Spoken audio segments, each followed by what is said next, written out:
بسم اللہ الرحمن الرحیم. ناظرین السلام علیکم. میں ہوں آپ کا میزبان صابر شاکر. 2 اپریل اور جمعرات کا دن. تازہ ترین خبریں، اطلاعات اور تبصرہ پاکستان کے حالات، واقعات اور سیاسی صورتحال کا لیتے ہیں جائزہ. 4 سال مکمل ہونے کو ہیں اور چند دن باقی ہیں رجیم چینج آپریشن میں، جب عمران خان صاحب کی حکومت کا تختہ الٹا گیا تھا. 4 سال کے بعد اس وقت ہمارے فوجی حکمران بادشاہ سلامت اور بادشاہ سلامت کی ٹیم اس نتیجے پر پہنچی ہے کہ یہ جو ہم نے مسلط کیا ہوا ٹولہ، اور یہ ٹولہ انتہائی نااہل، نکمہ اور بالکل فارغ ہے، اور یہ اپنے مفاد کے علاوہ کچھ نہیں کر رہا. اور اگر یہ مزید کچھ دن رہتا ہے یہ ٹولہ، تو یہ ٹولہ خود تو ڈوبے گا اور ہمیں بھی ساتھ لے کر ڈوبے گا. اور اب دو بدو لڑائی بھی ہو رہی ہے، اور خاص طور پہ ہمارے بادشاہ سلامت جو ہیں، انہوں نے پچھلے دنوں زرداری صاحب سے ملاقات کی. کراچی کا وزٹ تھا اور وہاں پہ انہوں نے پیپلز پارٹی کی اچھی خاصی کلاس لی، اور زرداری صاحب کو باتوں باتوں میں نہیں بلکہ ڈائریکٹلی یہ کہا کہ آپ نے حشر کیا کیا ہوا ہے، کراچی کی تقدیر کب بدلے گی، سندھ کی حالت کب بدلے گی، آپ کی گورننس صحیح نہیں ہے، آپ ٹھیک نہیں کام کر رہے، آپ اپنے آپ کو ٹھیک کریں. اور انہوں نے مثال دی کہ دیکھیں لاہور کو، دیکھیں لاہور کیسا شہر ہے، اور پھر آپ کراچی سے اپنے آپ کو کمپیئر کریں تو کراچی کا کیسا معاملہ ہے. تو باقاعدہ طور پہ یہ ایک سبکی کا سامنا کرنا پڑا. پھر ایک اور کلاس لی گئی، اور وہ کلاس لی گئی مریم صاحبہ کے کہنے پہ. اور مریم صاحبہ کا یہ تھا کہ جناب یہ جو عمران خان صاحب کے خلاف بیانیہ بنانے کی بات ہوتی ہے، اور عمران خان کے خلاف، پی ٹی آئی کے خلاف صرف نون لیگ کا سوشل میڈیا اور نون لیگ کی قیادت جو ہے وہی لڑتی رہتی ہے، اور ہمارے ہی وزیر مشیر جو ہیں وہ میدان میں آتے ہیں، لیکن پیپلز پارٹی والے کچھ نہیں کرتے. اور یہ بھی کہا گیا کیونکہ مریم صاحبہ جو ہیں وہ سارے کا سارا ملبہ پیپلز پارٹی پہ ڈالنے کی کوشش کرتی ہیں. پیپلز پارٹی پہ اس لیے ڈالتی ہیں کہ بلاول بھٹو کہیں راستہ نکال کے ان سے آگے نہ نکل جائے. یہ ان کی آپس کی بھی خاندانی ٹسل چل رہی ہے، کیونکہ اگلے وزارت عظمیٰ کے لیے مریم صاحبہ کہتی ہیں کہ مجھے فارم 47 ملنا چاہیے، بلاول بھٹو کہتے ہیں کہ مجھے ملنا چاہیے، اور اس لیے ایک دوسرے کی یہ شکایتیں بھی لگاتے رہتے ہیں. اور اب جو ہم دیکھ رہے ہیں ٹی وی سکرین پہ بھی کچھ لوگوں کو کہا گیا ہے کہ اب آپ نے پیپلز پارٹی کی بھی اتنی ہی درگت بنانی ہے جتنی آپ اب مسلم لیگ نون کی بناتے ہیں. یہ سب کچھ چل رہا ہے، اور پیپلز پارٹی کو پھر سائز میں لانے کے لیے، اور اس کے لیے پھر ایک اور کام کیا گیا. پھر ایم کیو ایم کو کہا گیا کہ آپ کراچی کی علیحدگی کا مطالبہ کریں، اور یہ بھی کہا گیا کہ کراچی پیپلز پارٹی سے واپس لے لیا جائے. یہ ایسے ہی ہے جیسے لاہور کے بارے میں کہا جائے کہ لاہور کو پنجاب سے الگ کر دیں اور یہ ایک الگ صوبہ بنا دیں، اور لاہور جو ہے وہ پنجاب سے نکال دیا جائے. اسی طریقے سے کراچی کو سندھ سے نکال دیا جائے. یہ اس لیے میں بتا رہا ہوں کہ اندر خانے ان کی آپس میں بھی یہ ٹسل ہے. اور پھر ہمارے جو بادشاہ سلامت ہیں خاص طور پہ، اور بادشاہ سلامت کی ٹیم جو ہے وہ بتاتی ہے ان کو کہ جناب مائی باپ بہت ہو گیا، 4 سال ہو گئے، کتنا اور زیادہ آپ نے ان کو ٹائم دینا ہے. یہ ہمیں مروا رہے ہیں اور یہ خود تو مریں گے، ہمیں بھی کسی جوگا نہیں چھوڑا. ہم اس وقت، ہماری حالت یہ ہے کہ ہم وردی پہن کر باہر نہیں جا سکتے، اور ہم سادہ کپڑوں میں ہمیں جانا پڑتا ہے. اور پھر یہ کہ جو نوجوان ہیں وہاں، وہ ان میں بھی ہماری عزت نہیں رہی. اور پھر یہ اس وقت میں آپ کو ذرا حالات و واقعات بتاتا ہوں کہ 4 سال گزرنے کے بعد ہوا کیا ہے. آئی ایم ایف نے پیٹرولیم مصنوعات اور سولر سسٹم پر 18% جی ایس ٹی لگانے کا مطالبہ کر دیا ہے. اور اس کے بعد پھر ہوگا کیا؟ پیٹرولیم مصنوعات اور سولر سسٹم مزید مہنگا ہوگا، اور خدشہ یہ ہے کہ اس کے بعد مزید مہنگائی آئے گی، یقیناً آئے گی. اور آئی ایم ایف نے آئندہ مالی سال 2026-27 کے لیے وفاقی بجٹ میں 1600 ارب روپے سے زائد اضافے کے ساتھ ٹیکس وصولیوں کا ہدف دیا ہے. اور یہ ہے 15,600 ارب سے زائد رکھنے کی تجویز ہے کہ اتنا ٹیکس آپ نے کلیکٹ کرنا ہے. اور یہ اس لیے کیا جا رہا ہے کہ ہم نے ہدف حاصل نہیں کیے. پنجاب گورنمنٹ نے ہدف حاصل نہیں کیا، سندھ گورنمنٹ نے ہدف حاصل نہیں کیا، پنجاب نے ہدف حاصل نہیں کیا، فیڈرل گورنمنٹ نے ہدف حاصل نہیں کیا. اور اس لیے کیونکہ آئی ایم ایف جب قرض دیتا ہے تو وہ کہتا ہے کہ قرض ہم نے واپس بھی لینا ہے۔ اس کے ساتھ اگلا جو خبر ہے سنتے جائیے گا، اس کے بعد پھر آپ کو میں تجزیہ دوں گا۔ بجلی صارفین کو اپریل کے بلوں میں 14.37 یعنی کہ 14.5 ارب روپے کا اضافی بوجھ برداشت کرنا پڑے گا، اور نیشنل گرڈ کی پرچیزنگ ایجنسی نے اعتراف کیا ہے کہ فروری کے دوران گھروں اور فیکٹریوں سے ایندھن کی اصل قیمت کے مقابلے میں تقریباً 25% کم چارج کیا گیا تھا۔ اب ریگولیٹر نیپرا اس فرق کو ختم کرنے کے لیے کارروائی کر رہا ہے۔ یہ بھی ایک اطلاع ہے، یہ بھی اپریل میں ہونا ہے، یعنی کہ اسی مہینے۔ پھر یہ کہ اپریل 2022 میں عوامی قرض جو ہے وہ 44 ٹریلین تھا، 44 ٹریلین تھا،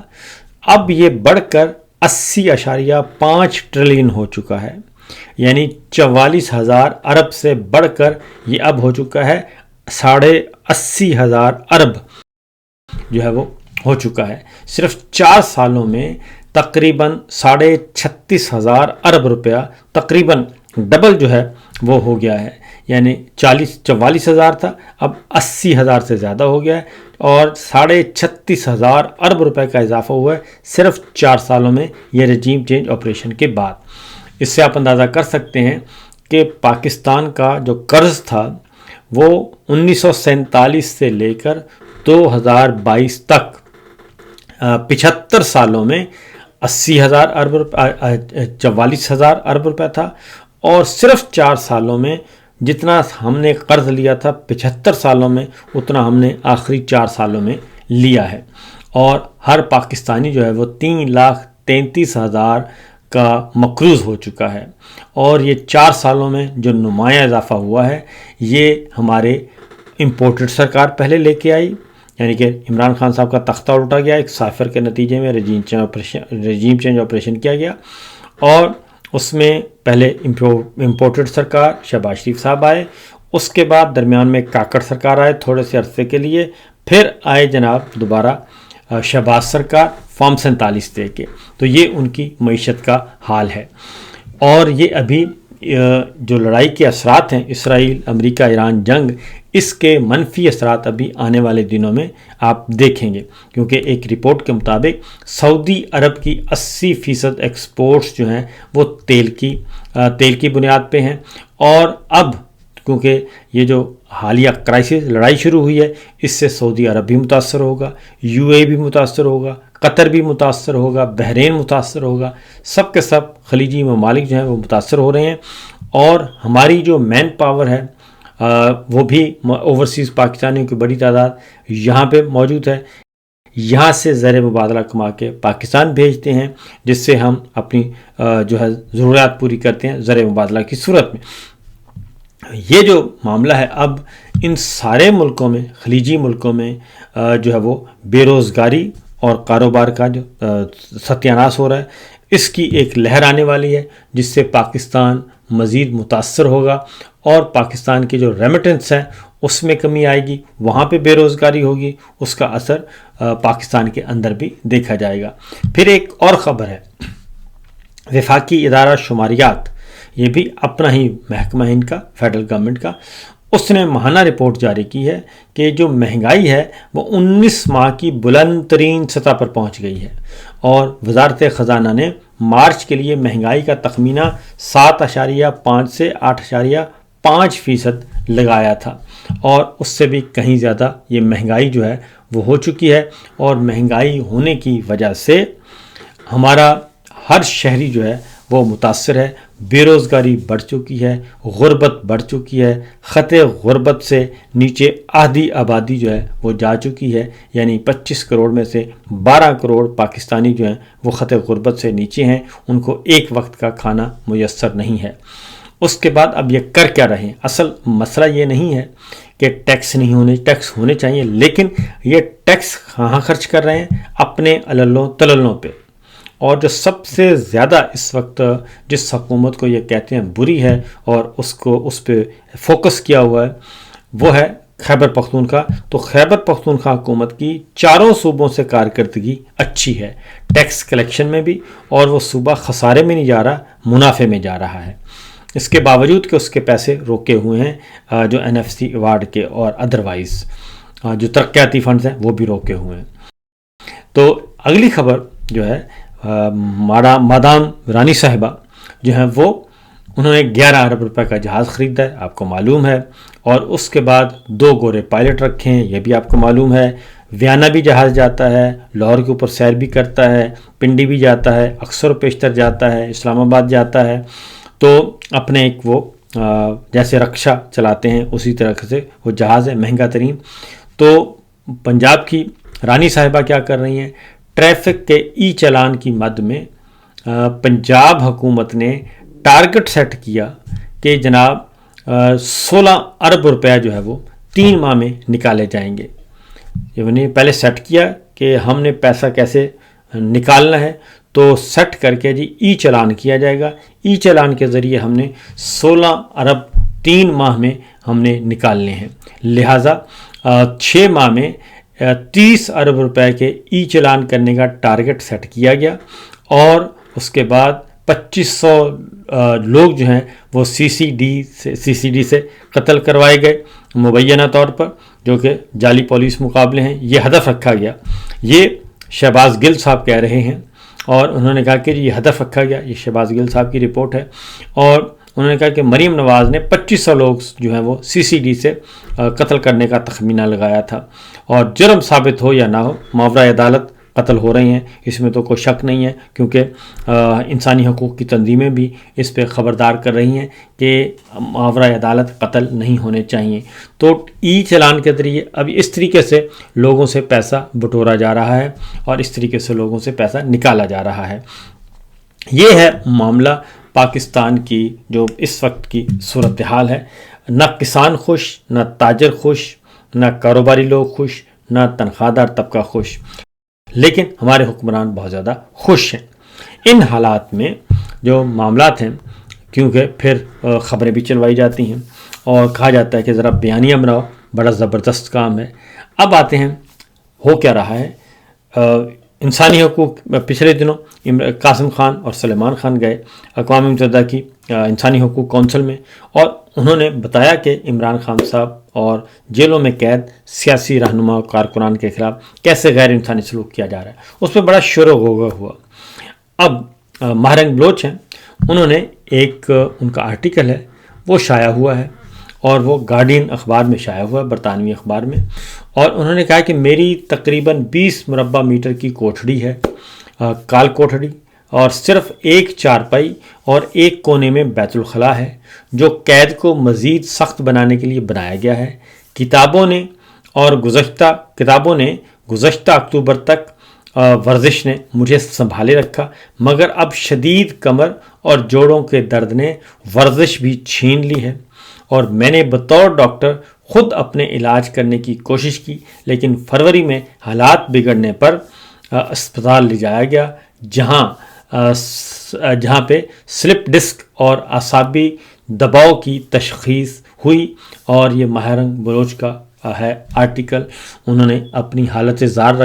لکھی ہے، جیل میں کیا ان کے ساتھ کیا جا رہا ہے۔ یہی بشرا بی بی کے ساتھ کیا جا رہا ہے، یہی ڈاکٹر یاسمین راشد کے ساتھ، عمران خان صاحب کے ساتھ، میاں محمود الرشید کے ساتھ، اعجاز چودھری صاحب کے ساتھ، عمر سرفراز کے ساتھ، جتنے بھی جیلوں میں قید ہیں فوجی عدالتوں سے سزا یافتہ، ان کے ساتھ بھی یہی سلوک کیا جا رہا ہے، اور ان کو غیر انسانی سلوک ان سے کیا جا رہا ہے۔ اور اس معاملے میں پاکستان پہ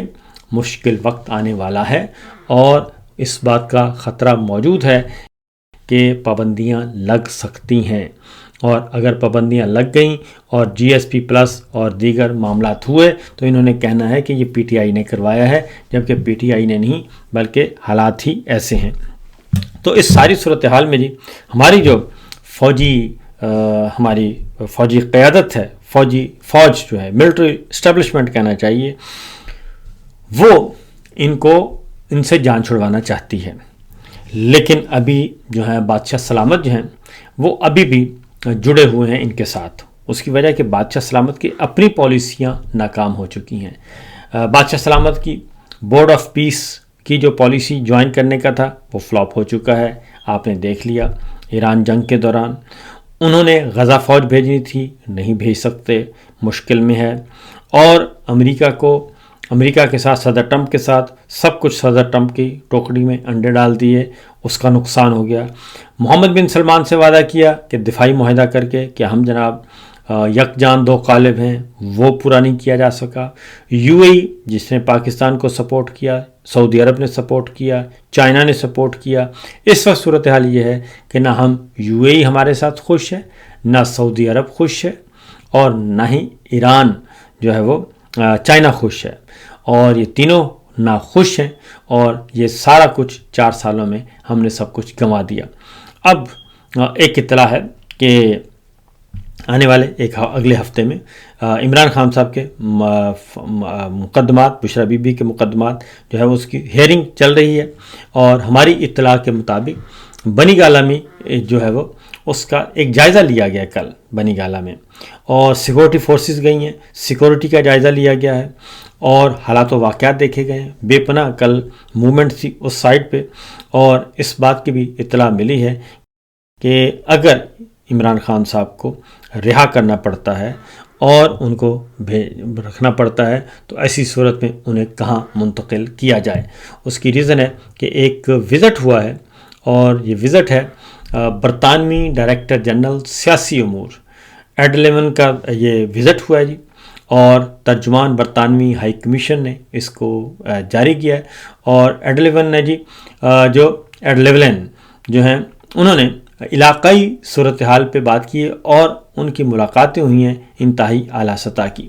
اور اس میں جو آفیشیل اسٹیٹمنٹ ہے اس میں کہا گیا برطانیہ خطے میں امن و استحکام کے لیے پاکستان کے ساتھ کھڑا ہے، اور مشرق وسطیٰ میں کشیدگی کم کرنے کے لیے پاکستان کی کوششیں قابل ستائش ہیں۔ برطانیہ کا شہری انفراسٹرکچر پر حملوں کے فوری خاتمے کا مطالبہ اور دہشت گردی کے خلاف جنگ میں پاکستانی سیکورٹی فورسز کی تعریف کی گئی ہے۔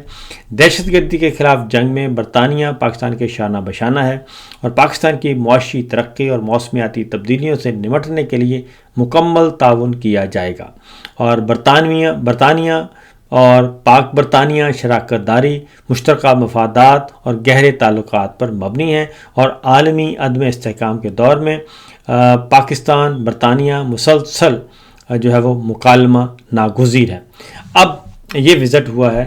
لیکن برطانوی پارلیمنٹ میں اب یہ سیاسی امور کے ڈی جی ہیں، اب سیاسی امور کے ڈی جی گئے ہیں خاص طور پہ، تو میں آپ کو اس کا بیک گراؤنڈ ایک اور بھی بتا دوں کہ برطانوی پارلیمنٹ میں اس پہ 2 دفعہ نہیں 3 دفعہ بحث ہو چکی ہے، عمران خان صاحب کی رہائی کے حوالے سے، عمران خان صاحب کی صحت کے حوالے سے، ان کے ساتھ جو زیادتی کی گئی ان کی اور ان کی فیملی کے ساتھ، ان کی اہلیہ کے ساتھ، ان کی آنکھ ضائع ہو گئی، علاج نہیں کروایا جا رہا، ان کو غیر قانونی غیر انسانی سلوک کیا جا رہا ہے۔ اس پہ برطانیہ میں بحث ہو چکی ہے، برطانوی پارلیمنٹ میں، دونوں ہاؤسز میں، ہاؤس آف لارڈز میں بھی اور ہاؤس آف کامن میں بھی، پارلیمنٹ کے دونوں ایوانوں میں بحث آ چکی ہے۔ اس کے بعد عمران خان صاحب کے بیٹے متحرک ہیں، ان کو ویزے نہیں دیے جا رہے، وہ ملاقات کرنا چاہتے ہیں، اور مختلف فورمز پہ وہ اپنی آواز بلند کر چکے ہیں۔ اس لیے اس وقت شدید ترین پریشر ہے، انٹرنل ایکسٹرنل دونوں صورتوں میں پریشر ہے، کیونکہ جن کے لیے یہ ضرورت بنے تھے یہ جعلی نظام، ان کے یہ کام نہیں آ سکا، اور ان کو یہ سرو بھی نہیں کر سکا، الٹا میں نے پاکستان کی داخلی معاشی صورتحال آپ کو بتا دی ہے، وہ بھی ایسی ہی ہے۔ تو لہٰذا کل جو ہے وہ اطلاعات ملیں کہ بنی گالہ روڈ اور آگے بنی گالہ عمران خان صاحب کی رہائش کا، اس کے ارد گرد بہت زیادہ سیکورٹی فورسز دیکھی گئیں اور جائزہ لیا گیا اور سیکورٹی کا، اور دوسرا یہ کہ آئندہ سوموار کو ان کی دوبارہ ہیئرنگ ہے عمران خان صاحب کی، توشہ خانہ بھی اور القادر ٹرسٹ بھی، جبکہ اگلے منگل کو جو ہے وہ علیمہ خان صاحبہ جو ہیں وہ کہہ چکی ہیں کہ 10,000 جو ہیں وہ اڈیالہ جیل پہنچیں کارکنان، اور جو نہیں پہنچے گا، جو رہنما ٹکٹ ہولڈر جو عہدیدار نہیں پہنچے گا تو وہ پھر انہوں نے کہا کہ اس کو اپنی پارٹی کے ساتھ جو مستقبل ہے اس کے بارے میں فیصلہ پھر خود ہی کر لینا چاہیے۔ تو یہ صورتحال ہے جناب، یہ سچویشن ہے، دیکھتے ہیں کہ کیا برآمد ہوتا ہے۔ اس کی وجہ ایک اور بھی بتا دوں کہ عمران خان صاحب کی رہائی فورس بنائی گئی تھی، اور اس رہائی فورس پر بھی آئینی عدالت کو احتراز ہے، اور آئینی عدالت کے سربراہ جو کہ غیر آئینی عدالت ہے، میں اس کو غیر آئینی عدالت کہتا ہوں کیونکہ ایک الیکشن چور پارلیمان، ناجائز پارلیمان کے ذریعے سے آئین توڑا گیا، 26ویں 27ویں غیر آئینی ترمیم کی گئی، اور اس کے نتیجے میں پھر اس کو لایا گیا ہے، یہ سارا جعلی عدالتی نظام بنایا گیا ہے۔ تو کل سزا یافتہ شخص کے بارے میں بات ہوئی، تو اب آئینی عدالت ہے، آئینی عدالت میں یہ مقدمہ، اہم ترین مقدمہ یہ ہے کہ عمران خان صاحب کی رہائی کے لیے رہائی موومنٹ کیوں بنائی جا رہی ہے، رہائی فورس کیوں بنائی جا رہی ہے، اور یہ ایسا کیوں کیا جا رہا ہے۔ تو کل جناب امین الدین صاحب نے یہ کہا کہ سزا یافتہ افراد کے لیے کوئی فورس نہیں بننی چاہیے۔ غیر آئینی وفاقی عدالت کے سربراہ نے یہ بات کی، اور انہوں نے کہا کہ یہ نہیں ہونا چاہیے جی۔ تو میں صرف اتنا یاد کروا دوں جناب جسٹس امین الدین خان کو کہ سزا یافتہ مجرم مفرور بھی تھے نواز شریف صاحب، اور ان کے ساتھ جنرل باجوہ صاحب نے بھی معاملات طے کیے تھے، اور جناب موجودہ بادشاہ سلامت نے بھی، فیلڈ مارشل نے بھی طے کیے تھے معاملات ان سے۔ نمبر 1۔ نمبر 2 یہ کہ ان کو جیل سے نکال کے